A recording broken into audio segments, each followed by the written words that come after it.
You're watching the weekly Wednesday show on Dash Digital Cash. I'm your host, Amanda B. Johnson. Thanks for joining me. I'm very happy to be joined today by Erik Voorhees, as I've sometimes called him, chuckling to myself, Erik Voorhees. And he really needs very little introduction. You, I'm sure, know him from his current venture, Shapeshift. But what I want to talk a bit about today is both where Erik is going forward with a new venture called Prism Exchange, and then where he was before Shapeshift. I know a bit about where you were before Shapeshift, Erik, but not that much. So first of all, thank you for coming on my show. How are you today? Thanks a lot for having me. I am doing very well. Excellent. Well, now, before I get into asking you about what I really want to talk to you about today, which is Prism, and may I admit, by the way, that I actually lost a little bit of sleep last week thinking about it, trying to figure out how it works. I was just really like, wow. And I'm very excited to ask you about that. But before I do, would you mind sharing with us all a bit about how you came into cryptocurrency? I know a bit about Satoshi Dice, right? Like you were one of the first movers in just, the Bitcoin business space in general. But how did it start for you? So I've been in this crazy rabbit hole since 2011, back when Bitcoin was $5, and very few people in the world had heard about it, and almost everyone who had thought it was a joke or a scam or a Ponzi scheme or something. And I just got involved. A Facebook friend posted something on Facebook, and I saw it, and I dove in. And after the first 30 minutes, I was very cynical about it, and I thought it was really stupid. And then about 30 minutes after that, I was completely captivated, and I have been down the rabbit hole ever since. So I've seen the industry really grow into an industry.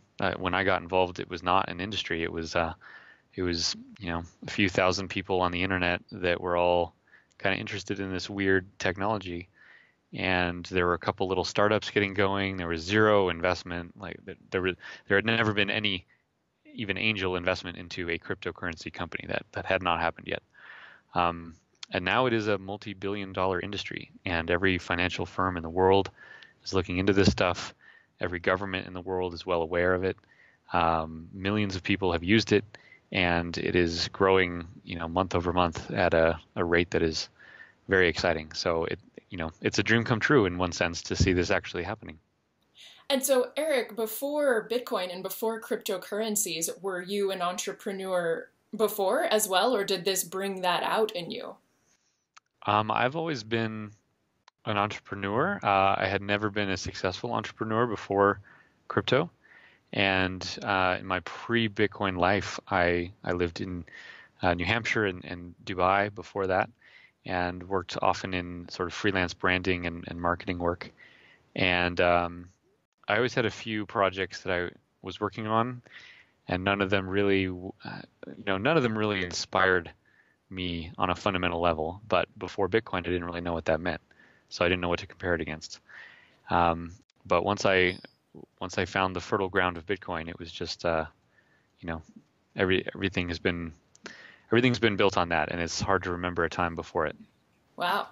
So now let's sketch out your timeline then since 2011. Did it go Satoshi Dice, and then will you sketch that out for us? All of 2011 was just Bitcoin was a hobby, and I did a little freelance branding for some companies. I went to the first Bitcoin conference in 2011, first one in the world. I was in New York City in 2011 in August. There were 50 people there, and we all thought that was a ton of people because we had only known each other online. So 50 people in real life was like a big deal. And then in 2012, I joined BitInstant at the beginning of the year. So I was sort of the third employee at BitInstant, hired by Charlie to be the head of marketing and branding. So that was really my first real job in Bitcoin, and that was very exciting. That was a fast-growing project in its own right. And while I was there, I started Satoshi Dice as a side project, and it just went out of control in popularity and became half of the Bitcoin network. It was more than half of all the Bitcoin transactions in all of 2012. And so that kind of caught me off guard. And at that point, I was becoming fairly well known in the Bitcoin world, and realized that I couldn't at the same time be an outspoken proponent of Bitcoin and all the political ramifications that it would entail, and also be running the world's largest Bitcoin casino. Just for PR reasons, that was not great, and I didn't want the attention of the casino in the eyes of the government to be what caused them to come after me. So I realized I could do one or the other. I could kind of go underground and like go run this big Bitcoin casino, or I could sell it and just go back to being, non-casino Erik. And so I chose the latter because I felt like it was important to be able to keep speaking out about Bitcoin and to not have to censor myself. Okay, so this was up until 2012 or 2013. Now, tell us about Shapeshift. I remember just back when I was writing for Cointelegraph, actually, it might have even been a Shapeshift ad that like popped up on Cointelegraph as I was a writer there, and I'm like looking through our homepage, and I was like, what's that? What a clever looking little fox. What a cool little, and so I clicked on it. And then I saw your site. You actually clicked a banner on the internet. Yeah, I clicked your banner. Tell me about Shapeshift and why did you think? And I'm going to ask you this about Prism too. But why did you think that there was a space for an accountless exchange? Yeah, good question. So yeah, I've been running Shapeshift since early 2014. So a little over almost 3 years, I guess. And basically, I just built it because I realized that if you have a digital currency, you should be able to have any digital currency instantly. Having one should allow you to have another almost as effortlessly as just thinking it. You should be able to just like with an email, if you just think you want to contact someone or a text, you can, right? You think it, a couple of letters later, and the message is with them, no friction. Anywhere in the world between any two people. And cryptocurrency brings that power to money and finance. And it was just one of those little eureka moments where I'm like, well, this is obvious, right? Like you should obviously be able to move between any two digital assets instantly.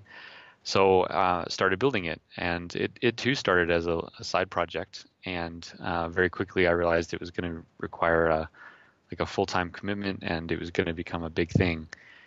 And this was back when, it was pretty much Bitcoin and Litecoin and Dogecoin, and that was the world of cryptocurrency, and Bitcoin was 99.9% of everything. So why did you think it would be profitable? I didn't necessarily think it would be profitable, but that's sort of why it started as a side project. So I knew it would be useful to some group of people. I didn't know how big that would be, and I also thought that digital assets were probably going to get more diverse, not less, that there would be more digital assets and they would be more valuable in the future. So had you already given up Bitcoin maximalism at this point just to say, hey, I want to serve this market, and hence, or were you still a maximalist and you just thought, I'll ride this altcoin train till it dies?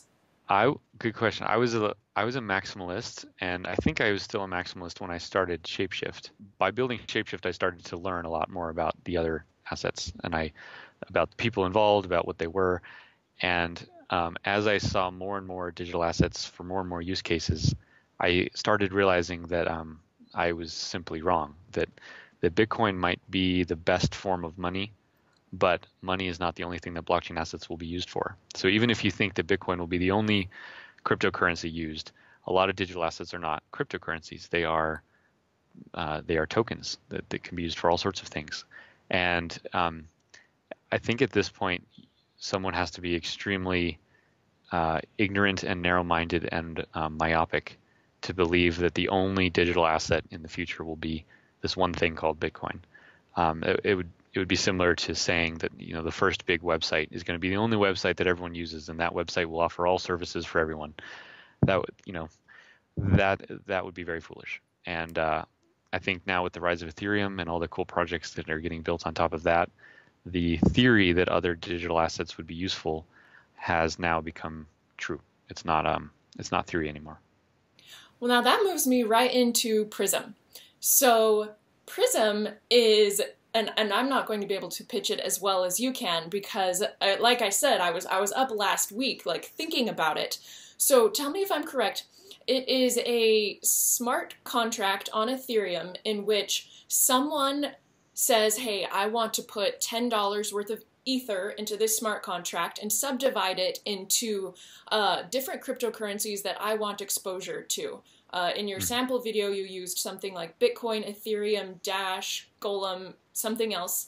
And then from that point, do I understand correctly that Shapeshift, like you and your people, put up a matching amount of collateral of those assets that they chose? And then at that point, the value rises or falls depending on the market price of those collateral assets that you put up, and then the other person can unlock it at any time? You got it about 85% right. Help me. So, yes, a user comes to Prism to create a portfolio of assets. They put whatever tokens they want in it. Importantly, these are not just Ethereum tokens, but anything on any blockchain. And they decide what proportion they want. They decide how big they want the portfolio to be. And then they put up Ethereum as the collateral. So that's where you're all correct. Once they do that, Shapeshift puts up an equal amount of collateral in Ethereum into the contract as well. So both sides are putting up the full collateral value of the portfolio into the contract. And at that point, once that's done, the thing just kind of lives on its own. It is a smart contract governed by the rules of its code, and it tracks the prices of the assets that are in the portfolio. And if the portfolio rises by 20% a week later, you can cash it out and you get 20% more Ethereum back than you put in. So you never take delivery of the components, but you get exposure to the components. And so what that allows you to do is very easily get any kind of portfolio of crypto assets that you would want, and crucially, not have to leave that money at an exchange, which all too many people do right now. Okay.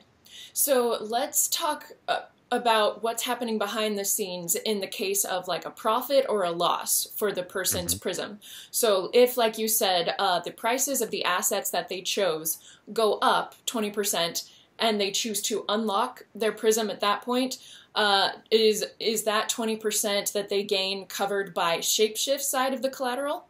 Yep, exactly. Okay. And then the other way around, if they lost 20% and they choose to unlock their Prism at that point, 20% of their collateral goes back to you all. Yep, exactly. So that's what makes it fully collateralized, and that's what makes it trustless, in that you do not have to trust that Shapeshift will perform, or that it will be able to pay you the amount you're owed. It is defined in the code, and it can't be violated. So it works, and that model works for the Prism that goes down to 0, loses all value, and it works up to 100% gain. And so if it goes beyond that, the Prism will automatically close because it wouldn't be fully collateralized anymore. Got it. We have a number of ways we can allow greater than 100% growth in the future, but there's a lot of things we'll do in the future. For now, we're just keeping it simple. Right. And now tell me about how those prices are fed to the smart contract. Yeah, they come in through an oracle. So we've written our own oracle to feed in prices that basically watches the exchanges where those assets trade. It takes any extreme outliers and removes them, and then averages the rest. And that basically gives you a reasonably secure price feed. Prism as a concept works with any kind of oracle that would feed prices in. So as oracles become more common in the industry, Prism will probably work with multiple different kinds of oracles, or maybe we'll let users choose the oracle that they want, but for now it's the one that comes from us. Interesting. So you host the oracle on your own servers. Well, the oracle is a smart contract itself, and it's receiving prices, and then the Prism contracts are talking to the oracle smart contract. So yeah, we're feeding in those prices. To the extent that someone's worried about us being able to manipulate those prices, we hash those and make a record of them so that there's a sort of an auditable trail of the prices that we're feeding into the Prism. But long term, it's obviously a better product if people can use any kind of oracle source. So any sort of like mutually agreed upon oracle, I suppose. Yeah. Yeah, I think in the future, Prism will have sort of a drop down of, 5 or 10 different different oracles that are well known and can be trusted, and the user can choose, which they're most comfortable with. Mm-hmm. And now tell me about the fee structure. There are several fees that are relevant. One is a 1% per month capital cost, and that is charged on a monthly basis at 1%. And this was the fee that we got the most pushback on when we announced it. And we may tweak it. It was sort of a round number that we picked to start. But the reason there will always be a fee on the capital, whether it's 1% or not, we can figure out, is that capital is not free, right? So there's a cost to use capital. And when Ethereum is used as capital, it has a price at which someone can borrow it in the market. So the fee on Prism's monthly capital cost will approach the cost that the market has for borrowing Ethereum. Mm-hmm. And that's not yet a well-developed market, but over time it will be. So that's one fee, 1% a month. Then when you close a Prism, there's a 2.4% plus 0.05 ETH fee.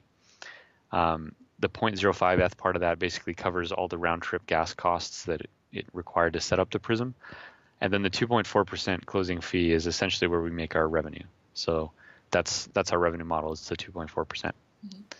And then there's a 0.5% fee when you rebalance. And what's a rebalance? Basically, if you have 50% Bitcoin and 50% Litecoin, and then a week later you're like, oh God, I need more Doge. And then you change the allocation to get more Dogecoin, that's a rebalance. Oh, okay. So you can change the portfolio makeup, which means you don't have to dismantle the Prism and recreate a new one. You can just change the allocation. Got it. So now let's shift gears a little bit. With the sorts, do you have in mind that Prism is going to tap a sort of new market of people who were unwilling to leave their capital on centralized servers before, like of these exchanges basically? Or do you foresee it competing like directly with, the Poloniex, the Bitrexes, the Bitfinexes? It's some of both. Some of both. So whenever you make something easier, more of it will happen. Sort of like whenever you make something cheaper, more of it will happen. So I think Prism will allow exchange volume that wouldn't have otherwise existed to come into being. So in that way, it improves the efficiency of the entire market, which is nice. Certainly, a lot of people buy assets at an exchange and leave them there because that's the easiest way to do it. And everyone knows that that's really dangerous and not a good idea, but everyone does it. And now that Prism exists, we're hoping that some portion of those people will prefer instead to use a much safer and even easier alternative, which is Prism. Prism will definitely not overshadow or replace most trade volume on exchanges. It's going to be a slightly different market. Prism is not for high frequency traders. It's not for day traders. It doesn't work well for those types of people, but it works well for anyone who's in the short and medium term trying to get exposure to a basket of digital assets, which we think is quite a big market. Yeah. As a final question, I was thinking the other day, like, if someone asked me to sum up like Erik Voorhees and like what he does, I was thinking to myself, I think I would sum him up as like the guy who's 2 steps ahead of the whole crypto sphere at all times. Like if anyone ever said, hey Amanda, do you know where Erik is? I'd be like, look 2 steps ahead. That's where you'll find him. And so just with, with me having you online here right now, I wanted to get your opinion on Dash in particular. Yeah. So first of all, that's very flattering. Thank you. Certainly when I started Shapeshift, a lot of people thought I went off the deep end because they're like, why are you spending all your time making an easy way for people to buy Dogecoin? Like that sounds kind of stupid. And a lot of people just didn't see where this industry was going, which is toward this theme of tokenization. So that's nice to hear. And certainly this last week at Consensus, I think validated a lot of the ideas and philosophy that we had 2 or 3 years ago. But so Dash, to the extent Dash has been one of the really exciting assets that has just like truly grown rapidly. And I think along with the other couple coins that are, privacy focused, it's going to be a really important asset. I think that privacy angle, which was one of the original lures of Bitcoin, and which people came to realize is not well provided by Bitcoin. That's something that people intrinsically want. That's something that a lot of people will always want. And so to the extent that it's pushing that forward is great.